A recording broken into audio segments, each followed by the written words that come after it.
শুরু করি। তো সবাই দেখো, আমি তোমাদেরকে এইখানে একটা রুলস দিয়েছি, জব রুলস বলা হচ্ছে। এখানে 1 থেকে 10 পর্যন্ত শর্ত আছে, যে শর্তগুলো অনুযায়ী এই ডকুমেন্টটা আমাদের তৈরি করতে হবে। তো আমাদের প্রথম শর্তটা হলো, আমাকে বলেছে ডেস্কটপে নিজের নামে একটি ফোল্ডার তৈরি করতে হবে। আমরা কি এই জিনিসটা জানি? জানি না। তাহলে আমরা আমাদের কম্পিউটারের ডেস্কটপে চলে যাব। কোথায় চলে যাব আমরা? ডেস্কটপে চলে যাব আমরা। তো ডেস্কটপে চলে গিয়ে আমরা আগে নিজের নামে একটা ফোল্ডার বানাবো। তাহলে আমি রাইট বাটনে ক্লিক করব, নিউয়ে যাব, ফোল্ডারে যাব। তো আমি একটা নাম দিয়ে আমার নামে একটা ফোল্ডার তৈরি করে ফেলবো। হয়েছে কি না? এইবার কি বলেছে?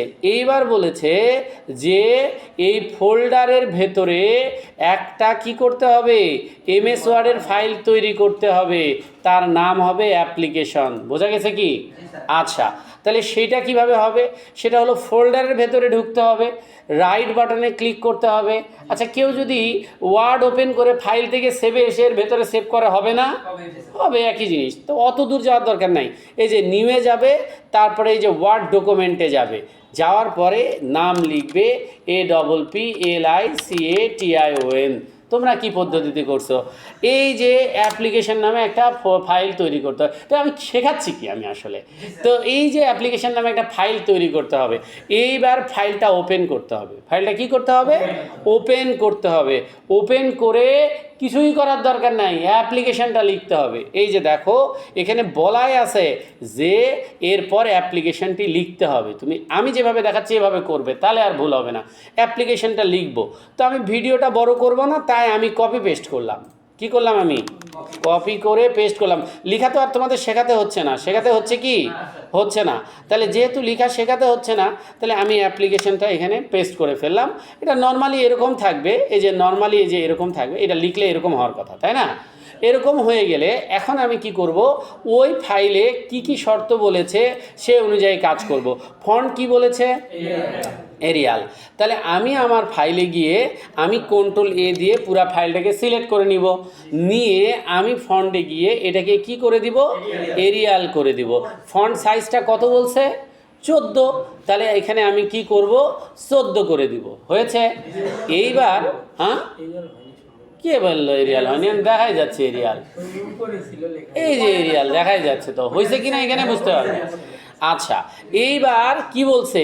এই জায়গা অনেকে মিস করছো, এই জায়গাটা একটু ভালো করে দেখো। এইবার কি বলছে? এরিয়াল হলো, ফন্ট সাইজ হলো, এই দুইটা হয়ে গেল। এখন কি হলো? এখন হলো কি, পেজের সাইজ করতে হবে। পেজের সাইজ করতে হবে। এটা তো আমরা 2 দিন ধরে শিখতেছি, পেজের সাইজ করতে হবে। আসেন পেজ সাইজ করে দেখায়। পেজ সাইজটা যেটা করতে হবে সেটা হলো লেআউট ট্যাবে যেতে হবে, যাওয়ার পর সাইজে যেতে হবে। সত্যিকার অর্থে ভালো শেখা হয়নি, আরও চেষ্টা করে এই জিনিসগুলো মেকআপ করো, কারণ অপশনগুলো তো শিখছো, এখন খালি কাজের প্রক্রিয়াটা শেখো। এখান থেকে আমার আছে কোথাও এখানে যে আমি চট করে ক্লিক করব না, আমাকে যেতে হবে মোর পেজ সাইজ। কত ছিল? 8 পয়েন্ট কত ছিল? 29, আর এটা ছিল 70। তাহলে এটা হলো 70 শো করে না, হয়তো 7 শো করে, 0 পাশে ধরাই যাবে, 5 হলে 50। তো যাই হোক, ওকে করলাম। করার পরে আবার একবার গেলাম, গিয়ে চেক করলাম যে আমার ঠিক আছে কি না। হ্যাঁ, ঠিক আছে। এইবার আমি কি করব? মার্জিনটা ঠিক করব। এইখানে মার্জিন কি বলছে দেখে নিব। মার্জিন বলছে টপ এবং লেফট 1 হবে, আর দুইটা কি হবে? হাফ হবে, 0.5। তো আমি আমার মার্জিনে গেলাম, গিয়ে আমি কাস্টম মার্জিনে গেলাম, গিয়ে আমি টপ 1 আর লেফট 1 নাকি, আর এই দুইটা হাফ। তো আমি এখানে 0.5 বলো, একটাও কি তোমাদের অজানা ছিল? 0.5 করে দিলাম, হয়ে গেল। তাহলে আমার কয় নাম্বার পর্যন্ত হলো? আমার হচ্ছে 7 নাম্বার পর্যন্ত। এখন আমাকে 100% করতে হবে। এখানে 1% হলেই কিন্তু ওটা আর হবে না। এরপরে আমাকে কি করতে হবে? লাইন স্পেসিং করতে হবে 1.5। তাহলে আমি আমার ডকুমেন্টে সিলেক্ট তো করাই আছে, আমি চলে যাব আমার লাইন স্পেসিং অপশন হোমের মধ্যে, ওইখান থেকে লাইন স্পেসিংয়ে গিয়ে 1.5-এ ক্লিক করব। আবার ক্লিক করে দেখব যে দেখায় কি না। হ্যাঁ, দেখায়। এবার প্যারাগ্রাফ স্পেসিং, আমি যাব এই যে রিমুভ স্পেসিং আফটার প্যারাগ্রাফ, আমারটা তো আছেই, এই জন্য আমাকে দুইবার দেখাচ্ছে, আমাকে আরেকবার যেতে হবে রিমুভ স্পেসিং আফটার প্যারাগ্রাফ। এই তো হয়ে গেছে।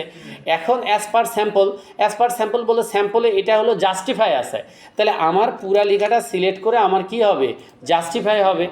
আর আমার সাবজেক্টটা সিলেক্ট করে কি হবে, বোল্ড হবে এবং আন্ডারলাইন হবে। এই যে বোল্ড এবং আন্ডারলাইন হবে, এই তো আমার মোটামুটি হয়ে গেছে। এইবার আমি কি করব, এইবার আমি চলে যাব আবার এখানে গিয়ে আমি দেখব যে আমার 10টায় হয়ে গেছে কি না। এখন তাও শেষ না, এখন হচ্ছে কেটে দেওয়ার সময় কি করব, সেভ অথবা কন্ট্রোল-S দিব, অথবা ফাইল থেকে সেভে ক্লিক করব। এরপরে ডেস্কটপে গিয়ে ফোল্ডারে চেক করব, হ্যাঁ সব ঠিক আছে, এইখানেও চেক করব সব ঠিক আছে। তারপর আমাকে দেখাবে যে হ্যাঁ স্যার এবার ওকে, সব কিছু ঠিক আছে, আপনি দেখে নিতে পারেন আমি 100% করেছি।